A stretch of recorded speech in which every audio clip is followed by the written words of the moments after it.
Hello dear students, मैं Vinod Kumar Tiwari, English teacher, शासकीय उत्कृष्ट उच्चतर माध्यमिक विद्यालय मैहर, जिला सतना, मध्य प्रदेश। आज मैं आप सभी को इस वीडियो के माध्यम से English class 12 lesson 7 in the country poem को line by line Hindi translation करते हुए आपको समझाऊंगा, जिससे यह पोएम आपको बहुत अच्छे तरीके से समझ में आ जाएगी और इसमें जो क्वेश्चन आंसर हैं उनको भी मैं सरल ढंग से और इसमें दी गई एक्सरसाइज को भी आसान तरीके से बताऊंगा। आपको बहुत ही सरलतम ढंग से यह लेसन और क्वेश्चन आंसर समझ में आ जाएंगे और आपको याद करने में बहुत ही मदद मिलेगी। आप मेरे इस वीडियो को अंत तक ध्यान से ज़रूर देखिएगा, आपको लेसन समझ में आ जाएगा और क्वेश्चन आंसर भी आपको याद हो जाएंगे। आप मेरे इस वीडियो को लाइक और सब्सक्राइब जरूर कर दीजिए ताकि परीक्षा उपयोगी अन्य वीडियो आप तक आसानी से और सरल ढंग से पहुंच सके, क्योंकि नोट्स है, पैसेज है, पोस्टर, अन्य परीक्षा से संबंधित जो भी इम्पॉर्टेंट मैटर है वो मैं आप तक वीडियो के माध्यम से ज़रूर पहुंचाऊंगा। इसके लिए आप मेरे वीडियो को लाइक और सब्सक्राइब ज़रूर कर लें। यदि इसके पहले के लेसनों को आपने नहीं पढ़ा, नहीं देखा मेरा वीडियो, तो आप विनोद कुमार तिवारी एक्सीलेंस स्कूल मैहर डाल दीजिए और अपनी क्लास के अनुसार आप लेसन बाय लेसन मेरे वीडियो को देखिए और उनके क्वेश्चन आंसर को कॉपी में ज़रूर लिख लीजिए। वीडियो को रोक करके क्वेश्चन आंसर को आपको कॉपी में लिख लेना है ताकि परीक्षा के समय आप उसको याद कर सकें और आपको इस समय भी बहुत ही आसान तरीके से याद हो जाएगा। चलिए हम इस पोएम को स्टार्ट करते हैं। इन द कंट्री, और ये पोएम है। इस पोएम को लिखे हैं W.H. डेविस ने। कौन लिखा? W.H. डेविस। आप पोएम का नाम और पोएट का नाम जरूर याद कर लीजिए, क्योंकि 4 लाइन की जो कविता है वो परीक्षा में आया करती है और पूछा जाता है कि किस पोएम का नाम बताइए और पोएट का नाम बताइए किसने लिखा है। तो आप पोएम और पोएट का नाम जरूर याद कर लीजिए। इसके पोएट हैं, कवि हैं W.H. डेविस और इस पोएम का नाम है इन द कंट्री। चलिए हम पोएम को लाइन बाय लाइन ट्रांसलेट करने के पहले अबाउट द पोएम पढ़ते हैं। अबाउट द पोएम, पोएम के बारे में आप कॉपी पेन लेकर के बैठिएगा। इसमें आए हुए डिफ़िकल्ट वर्ड्स जो हैं उसकी मीनिंग भी मैं आपको बताता चलूँगा, तो आप उसको लिख लीजिएगा और याद करिएगा ताकि आपका वर्ड पावर बढ़े। The poem vividly describes the human suffering in the big cities. Vividly मतलब विभिन्न ढंग से, डिस्क्राइब मतलब वर्णन करना, ह्यूमन मतलब आदमी, सफरिंग मतलब कष्ट। तो इस पोएम में बड़े शहरों में व्यक्ति मानो किस प्रकार से दुखों को सहता है उसका चित्रण किया गया है। The groans and the plight of the hungry, the homeless, the sad and the needy reach the eyes and the ears of the poet. The groans, groan मतलब होता है कराह। दुख से जब आदमी कराहता है तो उसको ग्रोन बोलते हैं। ग्रोन मीन्स कराह। प्लाइट, प्लाइट मीन्स होता है दशा या स्थित। हंग्री मतलब भूखा। होमलेस जिसका घर नहीं होता, निराश्रित। सैड दुखी। नीडी, नीडी का मतलब होता है जरूरतमंद। ठीक। The groans and the plight of the hungry, भूखे लोगों के स्थिति के बारे में बताया गया है और उनकी जो पीड़ा है, कराहता है जब भूख से वो, तो उसकी स्थिति के बारे में कविता में बताया गया है। द होमलेस, जिनके सिर पर छत नहीं होता, उनकी स्थिति का वर्णन है। द सैड, जो दुखी हैं, जो ज़रूरतमंद हैं। और वही लोग जो हैं बड़े शहरों में कवि के आँखों में, कवि के कानों में उन्हीं की कराह, उन्हीं का दुख, उन्हीं का दर्द दिखाई और सुनाई देता है। The poet wants to help his fellow human beings but his own poverty does not let him to do so. The poet wants to help his fellow human beings. Human beings मतलब व्यक्ति या आदमी। कवि जो है उन दुखी दीनहीन व्यक्तियों की मदद करना चाहता है, किंतु वो खुद गरीब है। उसकी गरीबी उसे ऐसा नहीं करने देती, क्योंकि मदद तो करना चाहता है, उसका मन करता है कि हम मदद करें, लेकिन इतनी शक्ति, इतनी क्षमता, इतनी संपन्नता कवि में नहीं है कि वह उन लोगों की मदद कर सके। The sensitive poet thus wishes to feel to some desolate place where he would not encounter such suffering. The sensitive poet, भावुक, सेंसिटिव मतलब होता है भावुक, भावुक कवि इस प्रकार से चाहता है कि वो एकांत किसी क्षेत्र में चला जाए। फ्ली मतलब होता है FLEE, इसमें शब्द आया है FLEE, फ्ली। फ्ली मीन्स होता है भागना। डिसोलेट, डिसोलेट मीन्स होता है एकांत। डिसोलेट प्लेस मतलब एकांत स्थान।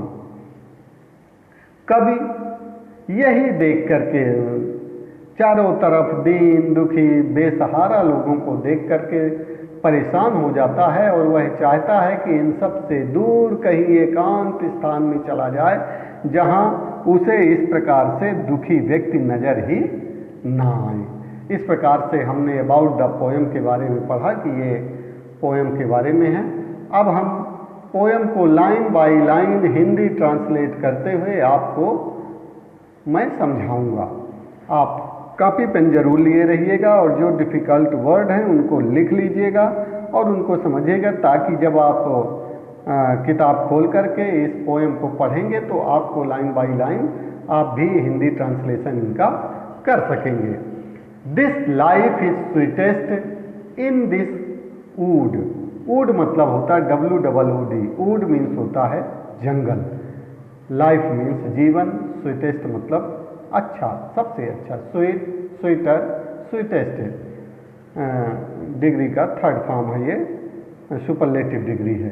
This life is sweetest in this would.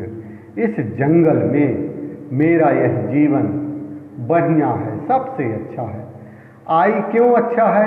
I hear no children cry for food. Cry means रोना। I hear no children cry for food. क्यों यहाँ जंगल में मुझे अच्छा लगता है, मुझे ऐसा एहसास होता है कि मेरा जीवन सबसे बढ़िया है? क्योंकि इस जंगल में मैं किसी बच्चे को भूख से तड़पते हुए उन बच्चे की रोने की आवाज़ नहीं सुनता। मुझे नहीं सुनाई देती कि कोई बच्चा भूख से तड़पते हुए रो रहा हो। इसलिए जंगल में रहना मेरे लिए सबसे बढ़िया है। मुझे भूखे तड़पते हुए बच्चे के रोने की आवाज़ सुनाई यहाँ नहीं देती। I see no women fight with care. यहाँ वुमेन मीन्स होता है औरत। यहाँ मुझे कोई औरत भी नहीं मिलती जिसका चेहरा परेशानियों से भरा हुआ मेरे सामने हो। मुझे कोई ऐसी औरत जंगल में नहीं मिलती जो, क्योंकि शहर में जब भी मैं देखता था औरतों को तो उनका चेहरा हमेशा परेशानियों से भरा हुआ ही, चिंता से भरा हुआ ही नज़र आता था। अच्छा है मैं इस जंगल में आ गया। इस जंगल में मुझे कोई भी ऐसी औरत नज़र नहीं आती, नहीं दिखाई देती जिसका जो चेहरा है वो परेशानियों से भरा हुआ हो, चिंताओं से घिरा हुआ हो। ऐसी कोई औरत मुझे इस जंगल में नहीं दिखाई देती। इसलिए जंगल का जीवन मेरा सबसे अच्छा है। No man with muscles wasting here, और किसी भी व्यक्ति को इस जंगल में मैं धूप में काम करते हुए नहीं देखता। शहर में तो अक्सर मुझे काम करते हुए लोग दिखाई दे देते थे जो कड़ी धूप में मेहनत पसीना बहाते थे। इस जंगल में मुझे कोई भी गरीब व्यक्ति पसीना बहाते हुए दिखाई नहीं देता, इसलिए कवि कहता है कि मेरा जंगल का जीवन सबसे बढ़िया है। क्यों बढ़िया है जंगल का जीवन कवि के अनुसार?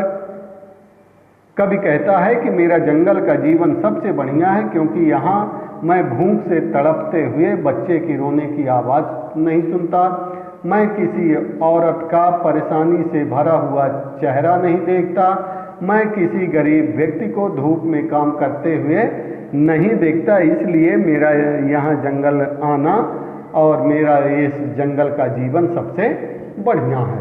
ठीक, ये आपके समझ में आ गया होगा। अब नेक्स्ट सेंटेंस हम देखते हैं, नेक्स्ट लाइनें देखते हैं इस पोएम की। No doubt it is a selfish thing to fly from home and suffering, no doubt he is a selfish man. अब देखिए डिफिकल्ट वर्ड्स पहले लिख लीजिए। नो डाउट, डाउट मीन्स होता है संदेह। सेल्फिश, सेल्फिश मतलब स्वार्थी। ह्यूमन मतलब व्यक्ति। सफरिंग मतलब बर्दाश्त करना, सहन करना। ठीक, तो लाइन देखिएगा।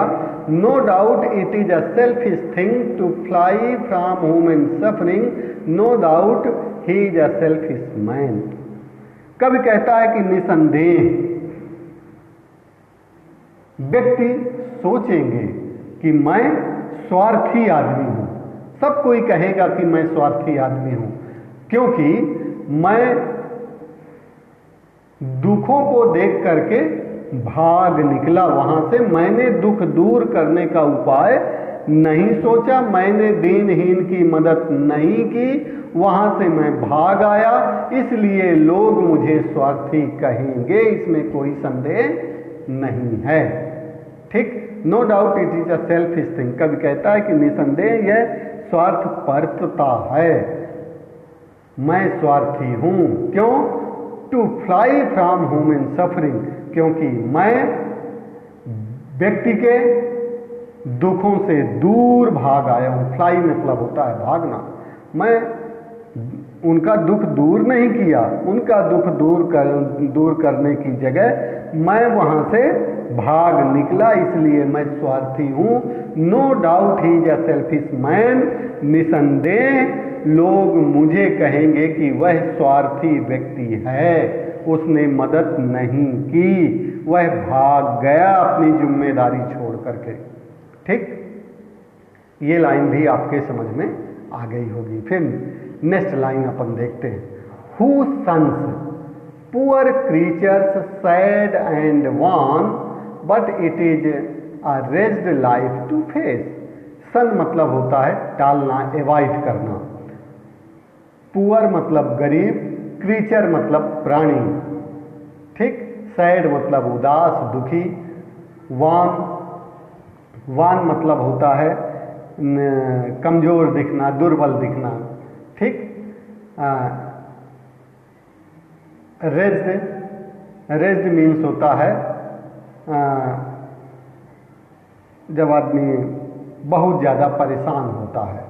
ठीक, कहता है who shuns poor creature sad and wan, but it is raised life to face. Who shuns poor creature sad and wan, ये जो गरीब, दुखी, कमजोर व्यक्ति हैं, उनकी मदद कोई नहीं करना चाहता। सब कोई एवॉइड कर देता है, टाल देता है, उनकी मदद नहीं करता है कोई, और देखते रहते हैं उनको। But it is a raised life to face, कहता है कि उनकी गरीबी और दुख को देखना ही सबसे ज्यादा कष्टमय होता है। मैं क्यों भाग आया? मदद तो करना चाहता हूं मैं, लेकिन मदद नहीं कर पाया। और मैं उनके इस दुख को देख भी नहीं सकता, क्योंकि it is a rest life to face, क्योंकि उनकी तकलीफ को देखना ही तकलीफमय हो जाता है, फेस करना ही कठिन हो जाता है। मेरा जीवन ही कठिनाइयों से भर जाता है उनके दुख को देख करके, इसलिए मैं जंगल भाग गया था। ठीक है, फिर नेक्स्ट लाइनें देखिए पोएम की। Hunger is almost every place, hunger is almost every place. Hunger means होता है भूख है, भूख। यहाँ हंगर का मतलब गरीबी, गरीब से हो जाता है। हंगर इज ऑलमोस्ट, ऑलमोस्ट मतलब लगभग सभी जगह, लगभग। एवरी प्लेस मतलब सब जगह। Hunger is almost every place कहता है कि ये जो गरीब व्यक्ति है ना, दुखी व्यक्ति है ना, ये सब जगह मिल जाते हैं। कहीं भी चले जाओ आपको दुखी, दीनहीन, गरीब, बेसहारा लोग हर जगह आपको मिल जाएंगे। Crust with hands that is empty when the heart is full to help all men. Empty, E-M-P-T-Y, empty मतलब होता है खाली। Crushed with hands that is empty, crushed मतलब होता है अभिशाप। Crushed with hands that is empty कहता है कि मैं ये जो दीनहीन गरीब व्यक्ति है ना, जो सब जगह मुझे मिल जाते हैं, मैं उनकी मदद करना चाहता हूँ, लेकिन मेरे हाथ खाली हैं। Crust with hands that is empty कहता है मेरा हाथ खाली है। मैं इतना संपन्न नहीं हूं कि मैं जहां मुझे लोग दिखें मैं उनकी मदद कर दूं, इस लायक मैं नहीं हूं।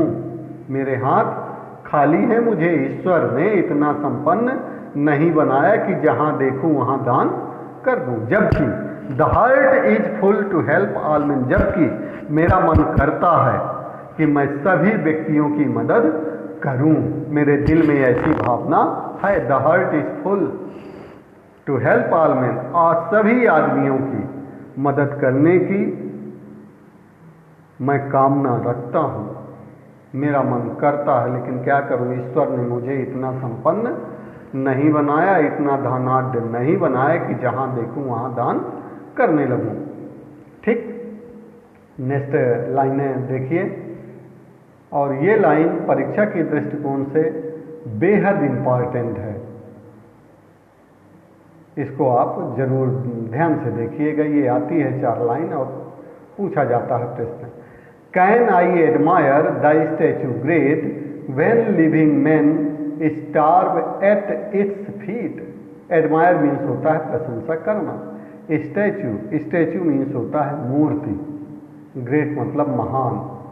स्टार, S-T-A-R-V-E, स्टार मीन्स होता है भूखों मरना।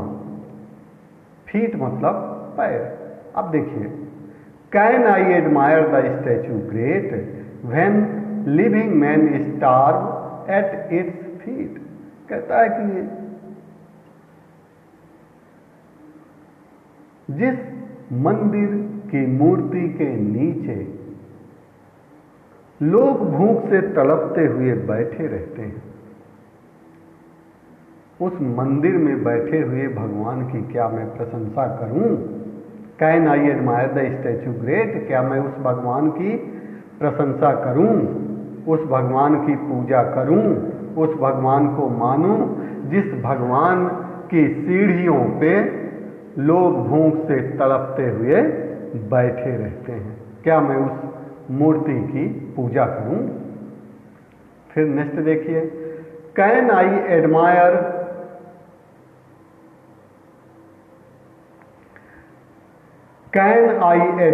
The parks green tree a roof for homeless misery।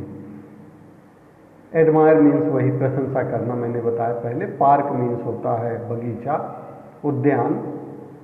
Homeless, homeless मतलब जिसके सिर पर छत नहीं होता, बेघर। माइजरी मतलब दुखी, कष्ट में। तो कहता can I admire the park green tree a roof for homeless misery. कहता है कि मैं उस बगीचे की, पार्क की, क्या मुझे प्रशंसा करनी चाहिए? क्या मैं प्रशंसा करूं उस उद्यान की, उस बगीचे की, उस पार्क की, जो जहां हरे हरे पेड़ लगे हुए हैं, हरियाली छाई हुई है, लेकिन वो हरे पेड़ गरीबों के लिए सहारा नहीं बन सकते, गरीबों का छत नहीं बन सकते? क्या उस पार्क की मैं प्रशंसा करूं, जिस पार्क के अंदर गरीब व्यक्ति को जाने तक की मनाही है? गरीब व्यक्ति जा नहीं सकता, उनके पेड़ों को अपना छत नहीं बना सकता, सहारा नहीं बना सकता। मुझे क्या ऐसे पार्क की प्रशंसा करनी चाहिए? फिर देखिए, When I can see few men in need, I then have power to help by deed, nor lose my cheerfulness in pity, which I must do in every city. When I can see few men in need, need means होता है जरूरतमंद, nor lose मतलब खोना, माई cheerfulness, cheerfulness means होता है प्रसन्नता, पिटी मतलब तरस खाना, दया रखना किसी के प्रति, ठीक है।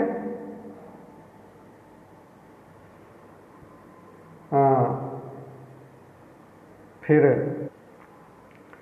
चलिए इन लाइनों को देखिए फिर से। When I can see few men in need, I then have power to help by deed, nor lose my cheerfulness in pity, which I must do in every city. कवि कहता है कि पहले ही ऊपर लाइनों में स्पष्ट हो गया है कि कवि इतना धनाढ्य व्यक्ति नहीं है, इतना संपन्न नहीं है कि सब लोगों की मदद कर सके, लेकिन कवि कहता है कि मेरा मन करता है कि मैं मदद करूं।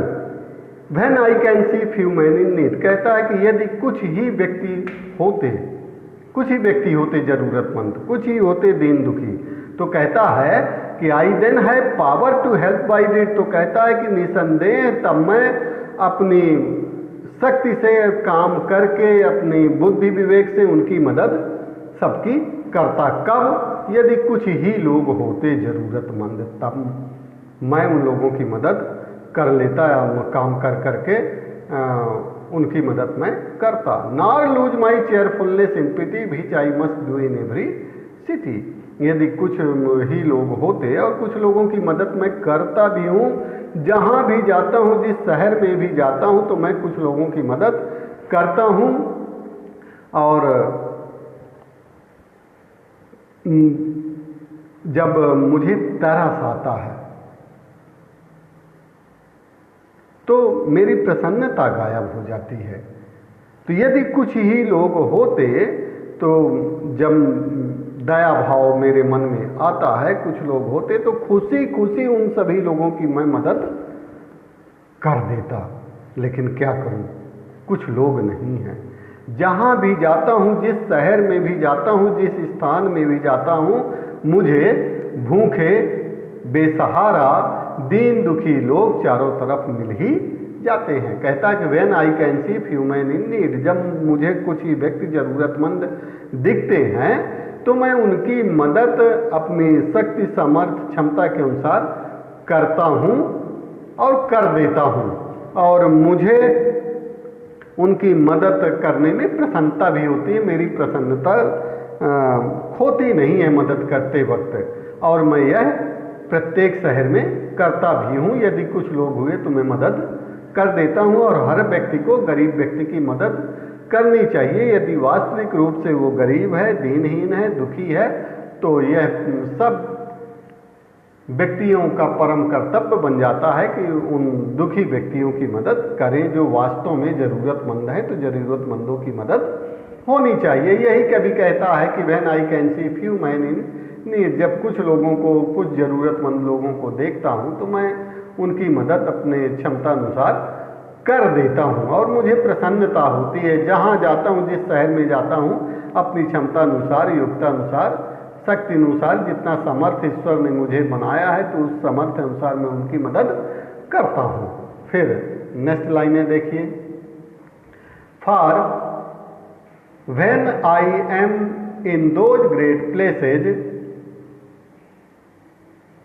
ठीक, I see thousand suffering faces, before me stares a wolfish eye, behind me creeps a groan are Sai.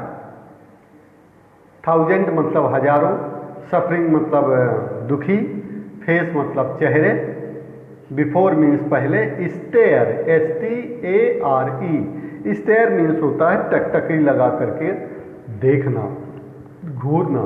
उल्फिश आई, उल्फिश आई मतलब आई मीन्स होता है लालच भरी निगाहों से।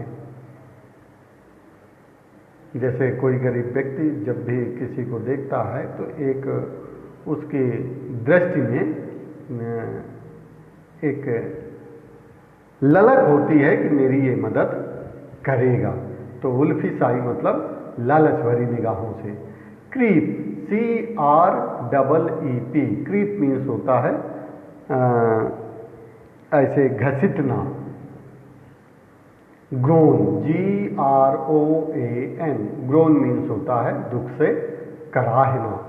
साई, साई मतलब होता है आह भरना, आहें भरना। बिहाइंड मीन्स पीछे। अब देखिए, for when I am in those great places I see thousand suffering faces. कहता है कि जब भी मैं इन बड़े शहरों में जाता हूँ तो मुझे हजारों हजार दुखी दीनहीन लोग नजर आते हैं। जब भी मैं बड़े शहरों में, कहीं भी किसी भी बड़े शहर में गया तो मुझे ये दीनहीन दुखी गरीब व्यक्ति हजारों हजार मेरे सामने आ जाते हैं। और क्या करते हैं? Before me stares a wolfish आई, और मुझे लालच भरी नजरों से घूरते रहते हैं, देखते रहते हैं इस आशा में कि ये मेरी मदद करेंगे। और क्या होता है? Behind me creeps a groan are sigh, और मेरे पीछे पीछे घसीटते हुए, कराहते हुए, आहें भरते हुए मेरे पीछे पीछे वो दीन दुखी लोग चलने लगते हैं मदद की आस में कि मेरी मदद होगी, मेरी मदद की जाएगी। ठीक है, इस तरह से यह पोयम जो है W.S. डेविस, अभी इसके क्वेश्चन आंसर भी मैं आप लोगों को बताऊंगा। इस पोयम को W.S. डेविस ने लिखा है। एक बार आप समराइज किए देता हूं मैं पोयम को बिल्कुल सरल ढंग से। इस पोयम में कवि ने बड़े शहरों में उन गरीब व्यक्तियों के बारे में चिंता जाहिर की है। कहता है कि जहाँ भी मैं जाता हूँ दीन दुखी लोग मेरे पीछे पीछे नजर आते हैं, जहाँ भी जाओ वहाँ खड़े मिल जाते हैं। मैं उनकी मदद करना चाहता हूँ, लेकिन ईश्वर ने मुझे इतना संपन्न, इतना धनाढ्य, इतना काबिल नहीं बनाया कि मैं उनकी मदद कर सकूँ, जबकि मेरा मन करता है कि मैं उनकी मदद करूं, लेकिन फिर भी नहीं कर पाता। कहता है कि यदि जब कभी मुझे कुछ ही ज़रूरतमंद लोग नज़र आते हैं तो मैं उनकी मदद कर देता हूं अपने सामर्थ्य के अनुसार। इसीलिए कभी ये सब देख करके गरीबों का दुख उससे देखा नहीं जाता, तो वो जंगल चला जाता है। जंगल जा करके जंगल में एकांत में निर्जन स्थान में चला जाता है, जहाँ उसे कोई भी रोता बिलखता हुआ व्यक्ति नज़र नहीं आता, कोई भी परेशान औरत उसे नज़र नहीं आती, और ना ही गरीब व्यक्ति धूप में पसीना बहाता हुआ उसे नज़र आता। तो इसीलिए वो कहता है कि यह जंगल का जीवन, मेरे एकांत का जीवन उस शहर के जीवन से बहुत अच्छा है। कहता है कि मुझको मदद करनी चाहिए गरीब लोगों की, लेकिन ईश्वर ने उस काबिल बनाया नहीं, तो मैं उनके दुखों को छोड़ करके, दुखियों को छोड़ करके एकांत चला आया। ये मेरी स्वार्थपरता है, मैं स्वार्थी हूँ, ऐसा लोग कहेंगे भी, क्योंकि जितनी समर्थ हो उतनी मदद करनी चाहिए। मैंने वो भी नहीं किया, और एकांत स्थान पे चला आया, तो इस पर इल्ज़ाम भी लगेगा मेरे ऊपर और लोग मुझे स्वार्थी भी कहेंगे। तो इस तरह से ये समराइज है, कविता का मूल भाव है। अब हम ये डिफ़िकल्ट वर्ड्स भी हैं, मैंने बता भी दिया है बीच बीच में जो भी आए हैं। अब हम क्वेश्चन आंसर इसके देखते हैं।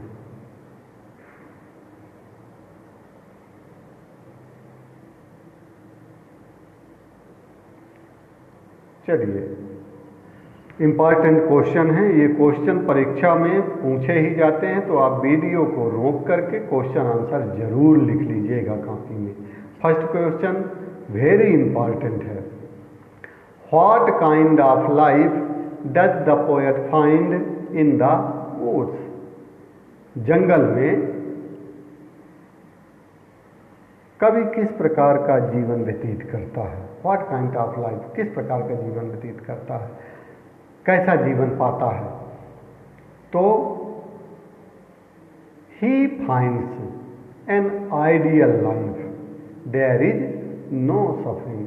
कवि को एक आदर्श जीवन मिलता है जंगल में, वहाँ किसी प्रकार का दुख नहीं है, मतलब दुखी व्यक्ति वहाँ नजर नहीं आते, इसलिए किसी प्रकार का दुख नहीं है। He finds an ideal life there is no suffering. दूसरा क्वेश्चन देखिए, ये भी परीक्षा के दृष्टिकोण से इम्पॉर्टेंट है। What is selfishness according to the poet? कवि के अनुसार स्वार्थपरता क्या है, स्वार्थीपन क्या है? तो according to the poet selfishness, इतना आपको क्वेश्चन में मिल जाएगा। क्वेश्चन से ही आप आंसर लिखना चालू कर देंगे। जो क्वेश्चन में आंसर मिल जाए तो आप क्वेश्चन से ही देख करके लिखिएगा, और उसको याद करने की ज़रूरत नहीं है। जो क्वेश्चन में नहीं है उसको आप याद करिए, क्योंकि परीक्षा में जब आएगा तो ये क्वेश्चन आपके पेपर में रहेगा, तो आप देख करके लिख सकते हैं, इसलिए इसको याद करने की ज़रूरत नहीं है।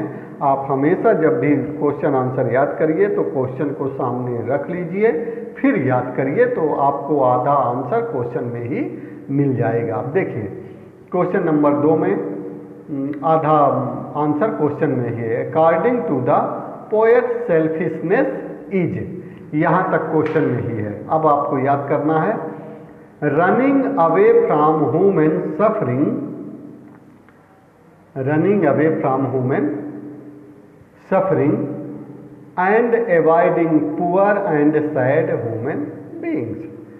कवि के अनुसार मानव दुख से भागना और गरीब तथा दुखी मनुष्यों से किनारा करना स्वार्थपरता है। ठीक है, रनिंग अवे, इस तक तो क्वेश्चन में है। Running away from human suffering and avoiding poor and sad human beings. तीसरा क्वेश्चन बेहद इंपॉर्टेंट है, very very important, most important है। What is the difference between a selfish and helpless man? स्वार्थी और हेल्पलेस, निरुपाय व्यक्ति के बीच क्या फर्क है? मतलब जो व्यक्ति मदद करना चाहता है लेकिन मदद नहीं कर पाता। तो देखिएगा, a selfish person avoids the poor and down trodden. जो स्वार्थी व्यक्ति होता है वो गरीब और दीनहीन व्यक्तियों को छोड़ करके चला जाता है। व्हाइल, जबकि a helpless person wants to help them but it is not able to do it. लेकिन जो हेल्पलेस व्यक्ति होता है वो चाहता तो है कि मदद कर दे, लेकिन करने लायक नहीं होता, उस काबिल नहीं होता कि वो मदद कर पाए, चाहता भर है कि कर दे। ठीक, ये अंतर है सेल्फिश और हेल्पलेस में। Why does the poet not admire the beautiful sites of the city? कवि शहर के सुंदर दृश्यों की प्रशंसा क्यों नहीं करता? तो he does not admire them because he finds a lot of suffering and needy people there. क्यों प्रशंसा नहीं करता? क्योंकि वह बहुत सारे गरीब और ज़रूरतमंद लोगों को देखता है शहर में, इसलिए शहर के खूबसूरत स्थानों की वह प्रशंसा नहीं करता।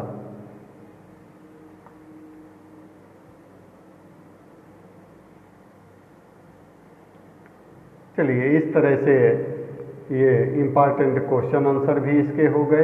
क्वेश्चन आंसर को आप वीडियो को रोक करके लिख जरूर लीजिएगा, और यदि आपने मेरे वीडियो को लाइक और सब्सक्राइब नहीं किया तो लाइक और सब्सक्राइब कर दीजिए, क्योंकि आपको परीक्षा उपयोगी अन्य वीडियो आसानी से उपलब्ध हो सकेंगे, मिल सकेंगे। आप अपना बहुत ख्याल रखिएगा। बहुत बहुत धन्यवाद।